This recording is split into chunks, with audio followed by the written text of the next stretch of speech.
രാവിലെ മരുന്നിന് പോലും ഒരെണ്ണത്തിനെ കാണുന്നില്ലല്ലോ. എന്റെ ഇവിടെയൊക്കെ ഇറങ്ങി തിരിച്ചപ്പോഴേ വിചാരിച്ചത് തന്നെ. ദേണ്ട വരുന്നതേ ഒരു ചമലക്കിളി. കൊള്ളാല്ലേ? അല്ല തരക്കേടില്ല. എന്റെ പൊന്നോ, എന്തൊരു ഉഗ്രൻ മഹിമയാണെന്ന് പറഞ്ഞു വരികയായിരുന്നു.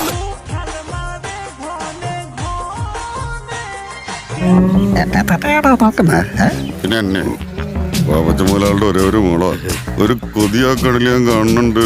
നീ ഒന്ന് ആഞ്ഞു പിടിച്ച്. ബാലകൃഷ്ണ, നല്ല മലഞ്ചേർക്ക് വണ്ടി പറഞ്ഞ പോലെ ഉണ്ടല്ലോടാ. വലിയ കുഴപ്പമില്ലാന്നേ ഉള്ളൂ. അത് നിന്റെ മനസ്സിലെ ബോംബെക്കാരികൾ പറഞ്ഞോണ്ടാ. എനിക്കിഷ്ടപ്പെട്ടു.